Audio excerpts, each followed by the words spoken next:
What's going on, guys? Brian here, Fitness Fusion, of course, another episode of Fix Your Form. And today we're going to be looking at the cable pull-through. Cable pull-through is a great posterior chain exercise, mostly focusing on the glutes and the hamstrings. I'm going to go ahead and give you a quick overview of the exercise first, and then we'll go over some ways how people do it wrong and how you're going to fix your form by the end of this video. First, you're going to set up by a cable machine. You set up the attachment down towards the bottom. You can use one of two things. You can either use a handle, and then you would grab the handle between two hands, or I prefer the rope attachment, and then you can have one hand on each. So to set up, you're going to be handles through the legs, have some tension on it, walk yourself out a good range of motion away. Make sure that when you hinge at the hips, the stack does not hit itself.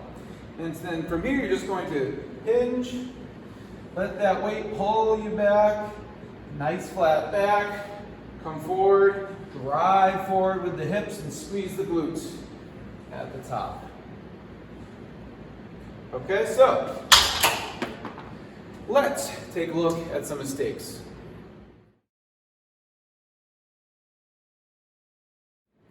Okay, mistake number one is the one that I hate to see because it really kind of just ruins the whole exercise. And this one has to do with the range of motion you allow this machine to pull you back. So the goal is to keep tension through your body, right? Nice flat back. Once you get a nice stretch in your hamstrings and your glutes, this is where you stop. All too often I see people going to here.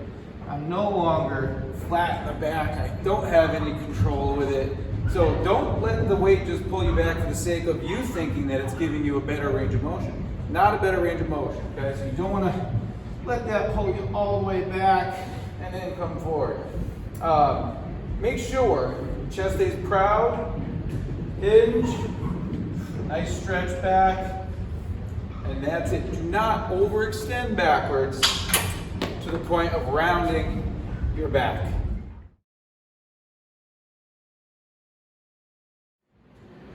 Mistake number two is another one that's formulated, but instead of the motion back, it's the motion forwards.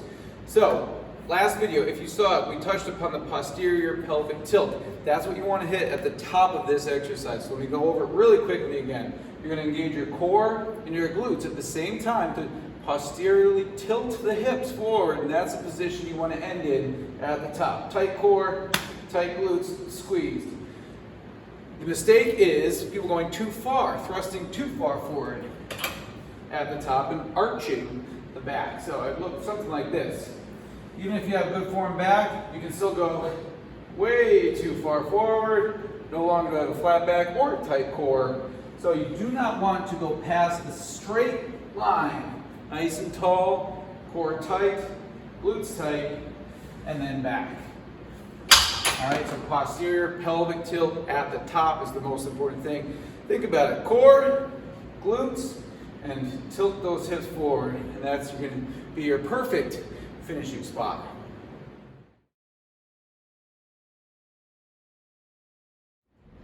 Mistake number three, and this one is going to have to do with the distance that your feet are set up. And I'm going to do this one facing the camera here because if I'm doing it this way, then you won't be able to see. So, picture that I have the cable and the handles here. The mistake is that people set up too narrow. And if my feet are too narrow, my arms don't get a chance to really go through back as far as I'd like them to. So you need to actually set up a little bit wider on this exercise to allow a full range of motion, right, through the legs with your arms. The knees have to be wide rather than in. So don't make the mistake of setting up too narrow and ruining your range of motion on the exercise. A little bit wider than shoulder width on this one is perfect. Should give you plenty of room to get a full range back and then a good squeeze forward.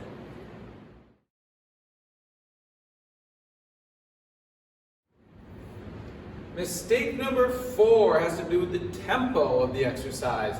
I am a big proponent of slowing exercises down and really focusing the muscle groups that should be doing the work and squeezing them as hard as you can. In this case, it's the glutes. So if you are going too fast on your tempo, and this is what it would look like, the mistake would be that you were just, flying through the reps. Form's fine, but tempo's too fast.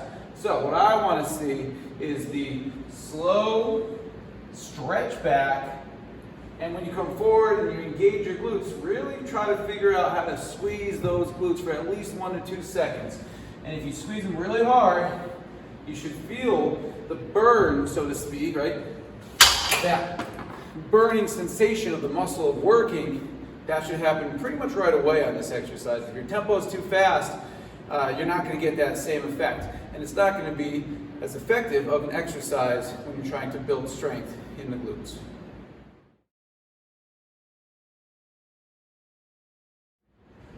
Mistake number 5 is not using enough weight. So the strongest and largest muscle group in the entire body are your glutes. They are capable of more than you think, I guarantee you. So people will go a little bit too light. Their body can definitely handle more, right? But the reason they don't think they can go any more is because the weight starts to pull them back. So I'm going to go ahead and put this stack up all the way. And I'm going to show you what it's going to look like. You'll notice I can't stand up straight anymore because of the weight was pulling back. So what I'm going to do is lean into the exercise. So now I have to lean forward to maintain stability on this exercise. I still can get a nice big stretch back, keep a nice flat back, and then I come forward, full squeeze, I'm angled forward. My glutes, if I had more weight I could throw on this, I would do more weight. And I'm not the strongest person that ever lived, but that just goes to show that people will do too light a weight because they don't think they can do it. They just have to figure out that lean. So up the weight and figure out the counterbalance weight and lean up against the machine. And I guarantee you'll feel it a lot more. It'll be a little harder in the hands, but that's just the gym. You'll get used to it.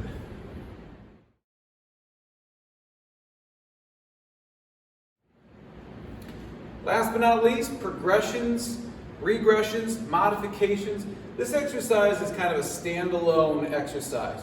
There's a similar version, I would say, in an RDL with a kettlebell or a weight where you're going to do just the same kind of idea, but instead of pulling backwards, you're going straight down. So that would be a regression of this exercise. If that range of motion is too much and you can't keep form while reaching back through, then I would start with an RDL, stiff leg deadlift, as a regression.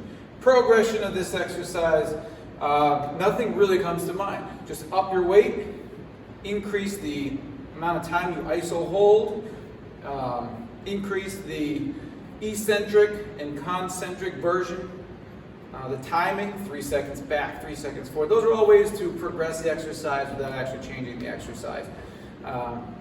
So that pretty much covers the cable pull through. Hopefully that helps you guys figure out how to fix your form on it, right? If you have any questions, please comment below. Also, if you want to see any specific exercises, comment below. Don't forget to like and subscribe. It really helps out my channel. And I appreciate you guys doing that. Thank you for stopping by. See you next time on Fix Your Form.